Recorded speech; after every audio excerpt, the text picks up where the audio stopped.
pembelajaran ekonomi. Pada kesempatan ini kita akan membahas perdagangan internasional. Yang pertama, apa itu perdagangan internasional? Berikutnya, manfaat perdagangan internasional, faktor pendorong perdagangan internasional, teori perdagangan internasional, tujuan perdagangan internasional, dan kebijakan perdagangan internasional. Baiklah, kita memulai dari apa itu perdagangan internasional. Perdagangan internasional atau international trade dapat didefinisikan sebagai kegiatan transaksi dagang antara suatu negara dengan negara lain, baik mengenai barang ataupun jasa-jasa yang dilakukan melewati batas daerah suatu negara. Nah, setelah kita memahami apa itu perdagangan internasional, selanjutnya manfaat dari perdagangan internasional. Yang pertama, memperoleh barang yang tidak dapat diproduksi di negeri sendiri. Yang kedua adalah memperoleh keuntungan dari spesialisasi. Yang ketiga, memperluas pasar dan menambah keuntungan. Yang keempat, transfer teknologi modern. Selanjutnya, faktor pendorong. Faktor pendorong dalam perdagangan internasional yang pertama adalah perbedaan sumber daya alam, penghematan biaya produksi, perbedaan teknologi, perbedaan kepemilikan produksi, perbedaan harga barang, perbedaan selera masyarakat, motif keuntungan dalam perdagangan. Masuk pada teori perdagangan internasional. Ada dua keunggulan di bidang perdagangan internasional. Yang pertama adalah Absolute Advantage Theory oleh Adam Smith, di mana keunggulan di bidang perdagangan internasional yang pertama adalah yaitu keuntungan mutlak, yang diartikan sebagai keuntungan yang dinyatakan dengan banyaknya jam atau hari kerja yang dibutuhkan untuk membuat barang-barang produksi. Suatu negara akan mengekspor barang tertentu karena dapat menghasilkan barang tersebut dengan biaya yang secara mutlak lebih murah daripada negara lain. Dengan kata lain, negara tersebut memiliki keuntungan mutlak dalam produksi barang.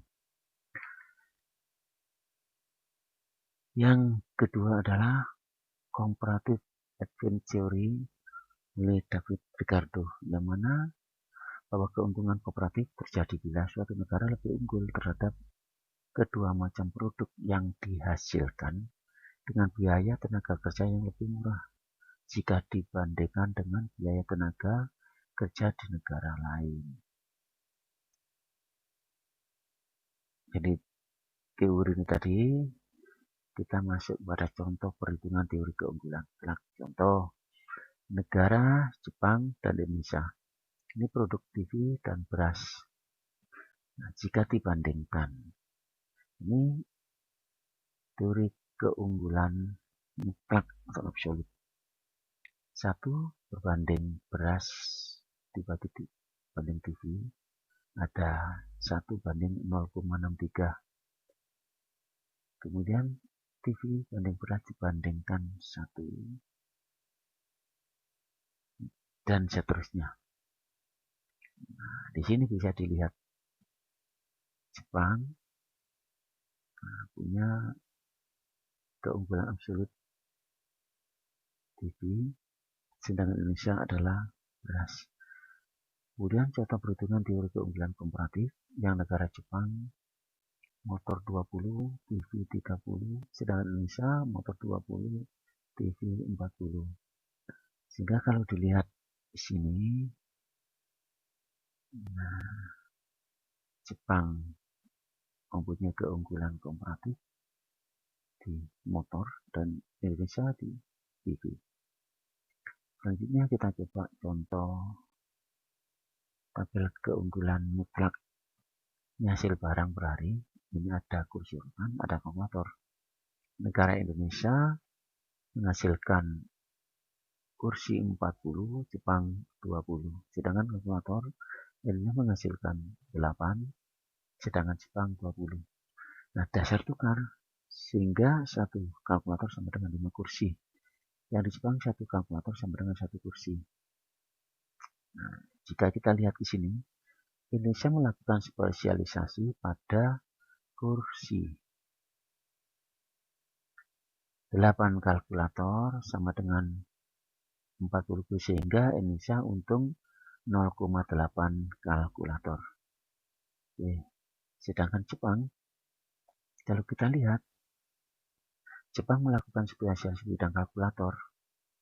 Kursi 20, kalkulator 20. Sehingga Jepang untung 4 kursi. Jika dibandingkan, ini adalah spesialisasi di bidang kalkulator, sementara Indonesia adalah kalkulator 1:5. Ini yang keunggulan mutlak. Selanjutnya kita coba tabel keunggulan kooperatif. Negara Indonesia kursi rotan 40, kalkulator misalkan 8. Sedangkan Jepang 50, kalkulator 20. Satu kalkulator sama dengan 5 kursi dan satu kalkulator sama dengan 2,5 kursi. Nah, kita lihat satu kalkulator ini berbanding.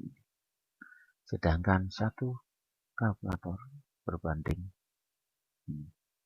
Sehingga satu kalkulator banding 2 kursi. Coba kita lihat Indonesia. Nah, Indonesia melakukan spesialisasi kursi 8 kalkulator sama dengan 40 kursi. Sehingga Indonesia untung 0,2 kalkulator.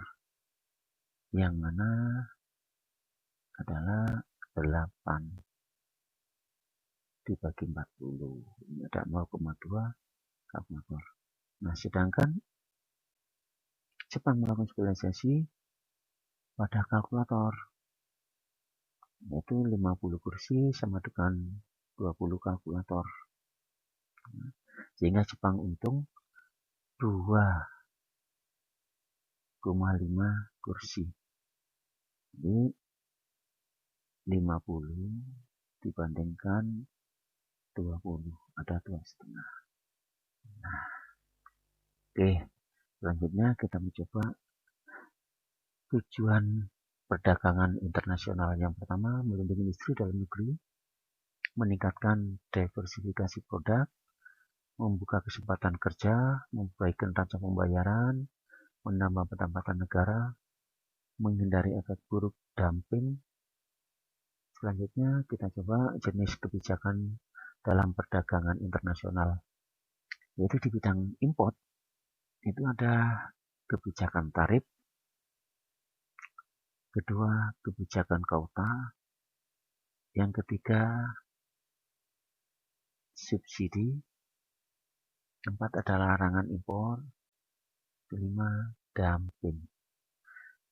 Setelah kebijakan dalam perdagangan internasional di bidang import, selanjutnya kita lihat di bidang ekspor. Yang pertama, dagang bebas. Yang kedua, premi. Yang ketiga, larangan ekspor. Keempat, autarki. Yang kelima, diskriminasi harga. Nah, setelah kita tahu kebijakan bagi ekspor tadi, nah, kebijakan perdagangan internasional setiap negara berbeda. Ada negara memiliki kebijakan perdagangan bebas, ada yang memiliki kebijakan perdagangan proteksi. Nah, kalau perdagangan bebas, kebijakan ini dianjurkan oleh aliran fisiokratis dan aliran liberal. Yang mana liberalisasi perdagangan dapat memacu kinerja ekspor dan pertumbuhan ekonomi karena perdagangan bebas cenderung memacu persaingan. Yang kedua, mendorong meningkatnya efisiensi perbaikan mutu produk dan perbaikan kemajuan teknologi. Yang ketiga, akan lebih mudah menarik modal asing, tenaga ahli, laba tabungan, dan investasi. Ini yang perdagangan bebas. Nah, gimana yang perdagangan proteksi? Kebijakan proteksi ini atau perlindungan industri dalam negeri muncul sebagai versi terhadap kebijakan bebas ini. Perdagangan bebas dianggap hanya menguntungkan negara maju dan tidak memberi manfaat kepada negara berkembang. Kebijakan perdagangan proteksi ini didasarkan pada beberapa alasan, yaitu untuk melindungi industri dalam negeri. Yang kedua, menciptakan lapangan kerja. Yang ketiga, sumber penerimaan negara. Mengapa? Kebijakan perdagangan proteksi yang dianut oleh sebagian negara juga diterapkan dapat menjadi sumber penerimaan negara, yaitu dengan menaikkan tarif yang tinggi terhadap barang-barang impor. Dalam kenyataan, terdapat beberapa alat kebijakan perdagangan proteksi yang digunakan oleh hampir semua negara, antara lain tarif atau bea masuk, kuota, subsidi, dan larangan impor.